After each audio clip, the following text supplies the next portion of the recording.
Bismillahirrahmanirrahim. Assalamualaikum warahmatullahi wabarakatuh. Selamat berjumpa kembali para sahabat semua. Ini situasi kolam saya sehabis hujan.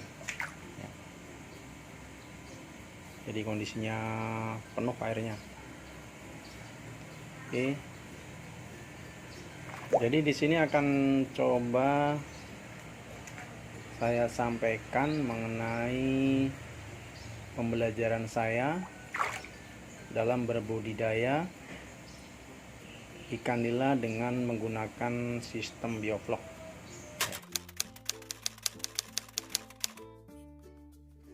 Jadi akan coba saya sampaikan mengenai yang banyak dipertanyakan oleh teman-teman semua, yakni mengenai media air dalam kolam bioflok ya. Apakah perlu dilakukan pembuangan atau penggantian air ya. Dan seandainya perlu dilakukan pembuangan, kapan waktunya, berapa minggu atau berapa bulan sekali, dan berapa banyak media air yang harus kita buang. Itu yang menjadi banyak pertanyaan dari sahabat dan teman semua, sehingga saya coba untuk buat video ini. Mudah-mudahan bisa sedikit memberikan pencerahan ya berkenaan dengan masalah media air pada kolam menggunakan sistem bioflok. Baik, jadi dalam beberapa menit ke depan akan coba saya sampaikan mengenai pemahaman saya dalam hal pembuangan media air dalam kolam menggunakan sistem bioflok. Ini saya sambil kasih pakan ikan dulu nih, karena tadi habis hujan belum sempat dikasih pakan udah keburu hujan. Ya, alhamdulillah ikannya sehat-sehat nih. Oke, baik. Jadi yang pertama yang perlu kita persiapkan berkenaan dengan kapan waktunya kita akan mengurangi media air. Yang pertama menurut saya, ini kenapa alat ini selalu ada di sini. Jadi ini namanya alat untuk mengukur seberapa banyak vlog yang ada di media. Nah, ini kalau teman-teman belum mempunyai alat yang sederhana ini ya, nantinya akan kerepotan ya untuk menentukan kapan waktunya kita akan mengurangi media air. Nah, jadi buat teman-teman yang belum memiliki alat ukur kekentalan vlog, ini alat sederhana sekali ya. Ini bisa dibuat dengan botol air mineral. Nah, kalau kita pakai alat yang khusus untuk mengukur vlog itu harganya kelihatannya cukup lumayan. Kalau ini kan gratis saja nih, kita menggunakan botol air mineral. Nah, jadi ini nanti yang akan menentukan kapan waktunya kita harus mengurangi media, ya kan? Oke. Nah, kemudian habis aja nih.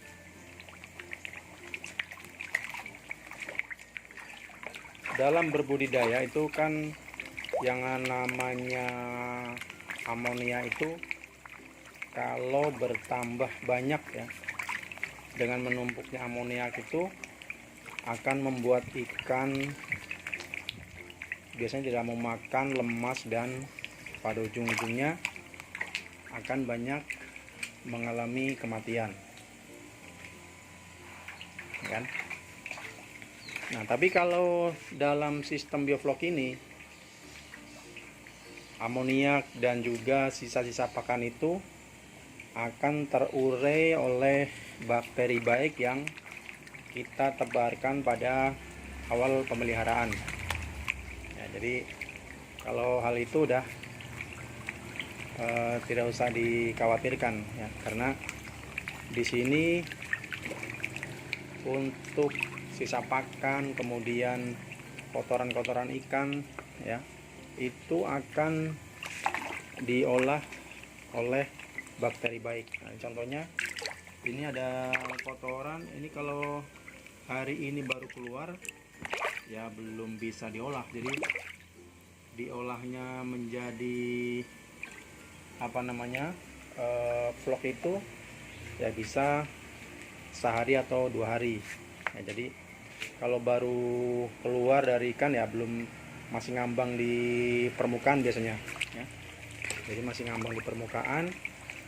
Nah, nanti sering dengan berjalannya waktu itu akan diproses ya, diproses oleh bakteri, karena bakteri itu membutuhkan makanan ya, diantaranya sisa pakan dan juga kotoran-kotoran ikan. Nah, jadi ini uniknya dalam kita berbudidaya ikan dengan menggunakan sistem bioflok. Nah, jadi tidak repot. Nah, ini kita ucapkan terima kasih kepada para peneliti ya, peneliti dalam berbudidaya sehingga menemukan sistem bioflok yang bisa kita aplikasikan di media yang atau di lahan yang airnya terbatas. Nah, jadi kita ucapkan terima kasih pada BPAT Sukabumi yang sudah melakukan penelitian dan pengembangan berkenaan dengan budidaya ikan ya dengan menggunakan sistem bioflok. Oke, jadi untuk pembuangannya sendiri nanti dilakukan dari pipa overflow ini ya. Jadi pada pipa overflow ini karena habis hujan jadi bening ya, karena tadi bertambah di media sini jadi meluap.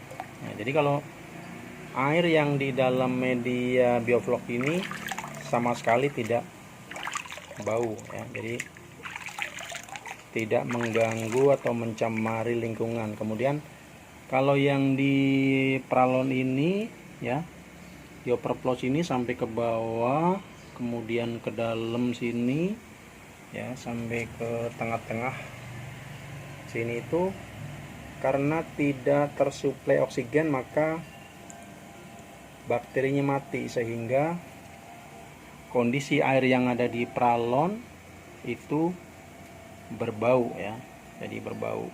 Nah, beda sama yang berada di media. Oke, kembali kapan kita akan melakukan pembuangan atau pengurangan media dasar kolam. Nah, pada saat kita ukur dengan alat ukur yang kita buat ini, nah, sudah mencapai 50 ml per liter. Nah, kalau ini kan baru 30, kurang lebih 30 ya. Nah, itu baru kita buang atau kita kurangin pada bagian dasar kolam. Nah, jadi kalau sudah mencapai 50 ml per liter air baru kita kurangin media dasar kolam ini melalui pralon. Untuk overflow juga ini itu kurang lebih antara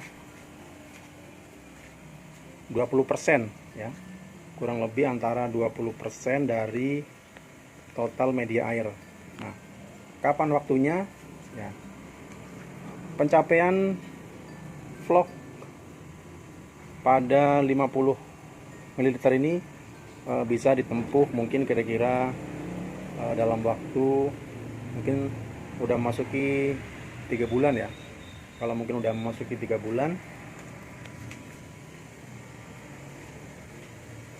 dan sudah mencapai 50 baru kita kurangin. Nah, ini nanti akan saya kurangin sebagian air ya. Kemudian bagi teman-teman yang mungkin agak ragu ya, nah, ini nanti akan saya lakukan pengurangan. Ini udah 2 bulan karena dikhawatirkan di bagian yang paralon tadi itu akan terlalu kental, takutnya membuat mampet pada pembuangan karena lokasinya di atas. Nah, jadi nanti akan saya lakukan pembuangan nih di usia kolam ini 2 bulan lebih sedikit ya. Jadi kalau teman-teman mungkin yang punya kolamnya itu ada di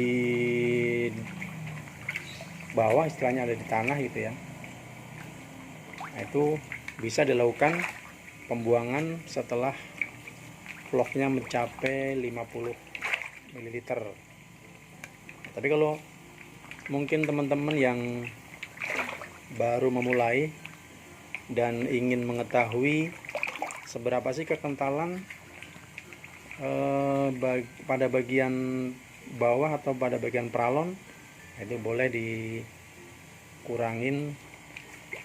sekitar 5 cm ya, kita keluarkan 5 cm. Baik, jadi akan saya lakukan pengurangan bagian dasar kolam ya. Sebenarnya ini belum perlu dibuang ya untuk bagian dasar karena vlognya tuh masih 30 mili ya. Ini pertimbangan saya karena ini udah usia 2 bulan.